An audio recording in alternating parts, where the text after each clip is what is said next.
Welcome back viewers, आप देख रहे हैं इस समय आर पार और वक्त है एक बहुत बड़ी खबर का।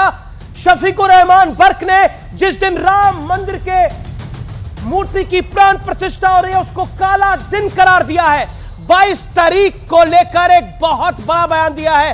काले लफ्जों में लिखी जाएगी यह तारीख। ब्लैक यानी काले शब्द यानी ब्लैक डे की संज्ञा दी है। यह अपने आप में बहुत बड़ी बात है। बहुत 22 जनवरी का दिन तकलीफ दे है। शफीकुर रहमान बर्क का बयान समाजवादी पार्टी के नेता। मैं सीधा रुख करता हूं रामविलास वेदांती जी का। रामविलास वेदांती जी, प्रधानमंत्री मोदी क्यों जा रहे हैं? 22 जनवरी का दिन काले अक्षरों में लिखा जाएगा। वेदांती जी, समाजवादी पार्टी ने हमेशा से ही राम जन्मभूमि का विरोध किया है। समाजवादी पार्टी के नेता मुलायम सिंह यादव ने अयोध्या में गोली चलवाया। समाजवादी पार्टी के ही नेता मुलायम सिंह यादव ने कहा था परिंदे पर नहीं मार सकते।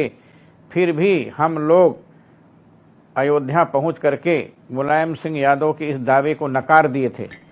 इसलिए उनकी पार्टी का यदि एक मुसलमान और कोई सांसद इस प्रकार की बात कहे तो कोई आश्चर्य की बात नहीं है। जी उन लोगों ने कभी भी भारत माता का समर्थन नहीं किया। वेदांती जी, बात तो मैं भी इन कर रहा हूं। लोगों ने कभी भी, ऐसा तो है नहीं, बात तो वेदांती जी इन मैंने लोगों भी ने कही है कभी भी कि मैं कह रहा हिंदुत्व हूं। का और एक बुजुर्ग की हमेशा बात को लेके हिंदुत्व आप का लोग कह रहे विरोध हैं, किया तारिक है। अहमद लामी तो कह रहा है इन लोगों ने वो भी तो एक मुसलमान है, कुछ कह रहा है। धर्म का विरोध किया है, सनातन का विरोध किया है, राष्ट्र का विरोध किया है, भारत माता के लोगों ने विरोध किया है। तारिक अहमद जी अपने टर्न के लिए वेट करिए। राष्ट्र विरोधी, धर्म विरोधी लोग हैं। शादाब चौहान, भारत से इनको कोई मतलब नहीं है। शादाब चौहान भारत माता के गौरव को बढ़ाने के लिए मोदी जी ने तारिक अहमद मंदिर निर्माण की घोषणा की है। मैं तो बाबरी रामलला की स्थापना मस्जिद उसी दिन होगी 22 तारीख को। जी, मैं तो बाबरी मस्जिद ज्ञानी तारिक अहमद लारी कहते हैं। पता नहीं तकलीफ किसको हो रही है। देखिए, दो बातें हैं जो शफीकुर रहमान बर्क साहब के ताल्लुक से। अभी ये आपके चैनल पे बैठे हैं रामविलास वेदांती, ये बोल रहे हैं लगातार कि वो भारत विरोधी हैं, जिन्होंने संविधान की, अदालत की और पार्लियामेंट की धज्जियां उड़ा करके बाबरी मस्जिद को शहीद किया। वो आतंकी गतिविधि करने वाले लोग आज शफीकुर रहमान बर्क की वफादारी पे सवाल करेंगे। और लारी कौन है, ये वो मुसलमान है या नहीं है, मैं उस पर टिप्पणी नहीं करूंगा। लेकिन भारत का मुसलमान और संविधान प्रेमी हर व्यक्ति इस वक्त इस बात को कहता है कि बाबरी मस्जिद की शहादत एक तलवार की नोक पर सलवार उतारने वाले चौहान, संविधान की तलवार की नोक पर सलवार उतारने वाले चौहान तारिक अहमद लारी को बताओगे कि वो मुसलमान है कि नहीं है? भाषा की मर्यादा रखिए आप लोग। मैं बोलूं तुमको, औकात में रहना अपनी, औकात में रहना अपनी, नहीं तो नाले के साथ तेरी अंडरवेयर खींच दूंगा। से बदतर, सुअर से एक सेकंड, भाषा की मर्यादा रखिए आप। खाल खींच डालूंगा। एक सेकंड, भाषा की मर्यादा रखिए। एक सेकंड, मेरा निवेदन है, भाषा की मर्यादा रखिए। एक एक करके बोलिए। तारिक अहमद लारी, आपकी टर्न है। आप नेशनल टेलीविजन पे हैं, शब्दों की मर्यादा रख के बोलिए, भाषा की मर्यादा रख के बोलिए। तुम मुसलमान हो? मुसलमान मुझे नहीं कह रहे हो कि मैं मुसलमान नहीं हूं। तू कौन है? तुम्हारी तरह कट्टर। एक सेकंड, ऑडियो डाउन करिए। शादाब चौहान को ऑडियो डाउन करिए 30 सेकंड के लिए। ये कहो सलवार, तलवार के नोक पर सलवार उतारने वाला नहीं हूं, यह ध्यान रखना। चौहान, तलवार के नोक पर सलवार नहीं उतारी थी मेरे पूर्वजों ने।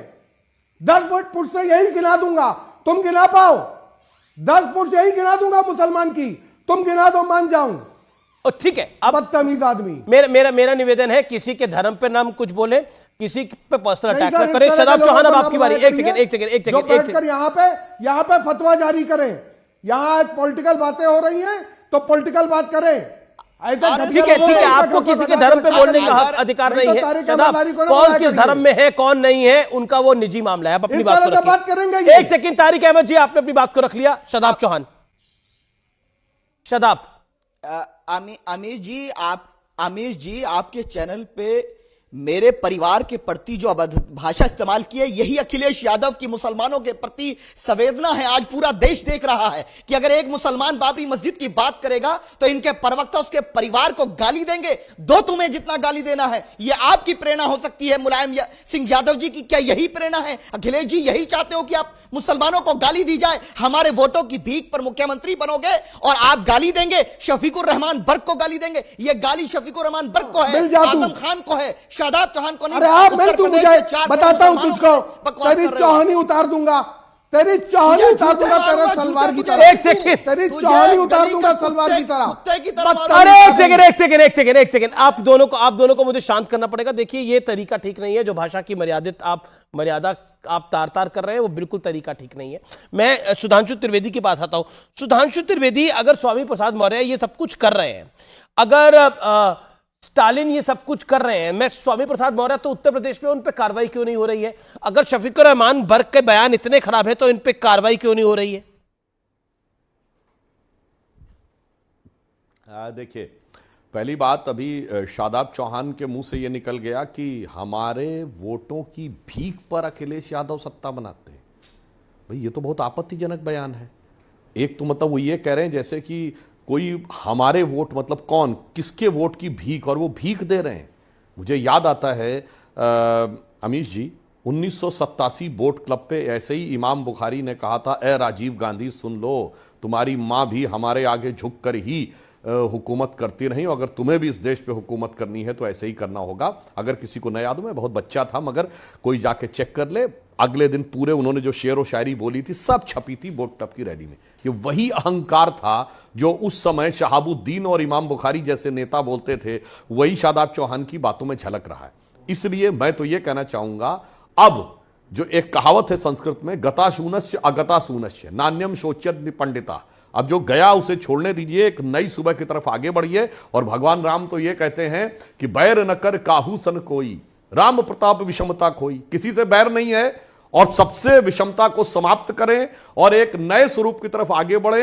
हां, मगर शादाब चौहान को मैं याद दिला देना चाहता हूं, अगर इस दुनिया में कोई एक देश है जहां के नेशनल ब्रॉडकास्टर पर प्रतिदिन रामायण आती है, तो दुनिया का सबसे बड़ा मुस्लिम देश इंडोनेशिया है। और वहां पर सारे रामलीला के पात्र मुस्लिम होते हैं, सारे रामलीला के पात्र मुस्लिम होते हैं। शदाब, क्या आपको लगता नहीं है कि आप लकीर पीट रहे हैं और लकीर पीटने से कुछ हासिल नहीं होता? आपने कह दिया कि अखिलेश हमारी वोटों की भीख से बने मुख्यमंत्री, ये कितना बड़ा शब्द है।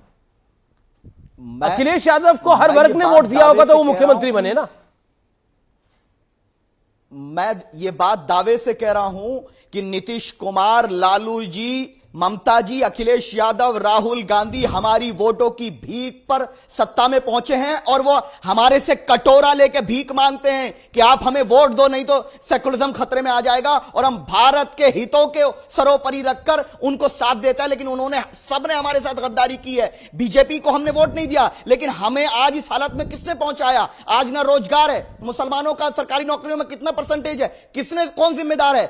हमें दंगों की में धकेलने वाले कौन लोग हैं? हम लोगों के इलाकों में थाने खुलवाए जाते हैं, एजुकेशनल इंस्टीट्यूशन नहीं खुलवाए जाते हैं। हमें जितने सवालात, हमें बीजेपी से नहीं हमें इख्तिलाफ, क्योंकि बीजेपी को हमने वोट नहीं दिया, लेकिन जिनको हमने वोट दिया, जिन पर भरोसा किया, उन्होंने हमारे बच्चों को कभी आतंकवादी कहा, कभी हमको दंगों में मरवाया, हमारी मस्जिदें उनके दौर में शहीद हुई। किससे उम्मीद करें? रोजगार हमारे पे नहीं, हमें टैग लगा हुआ है, हमें दुश्मन बनाया गया। अब लकीर को पीट रहे हो जो सुप्रीम कोर्ट का निर्णय आ चुका है। ओके सुधांशु, आप अपना हाथ खड़ा करें, जवाब 30 सेकंड। वो मेरा देखिए, एक सेकंड शादाब साहब, देखिए शादाब चौहान ने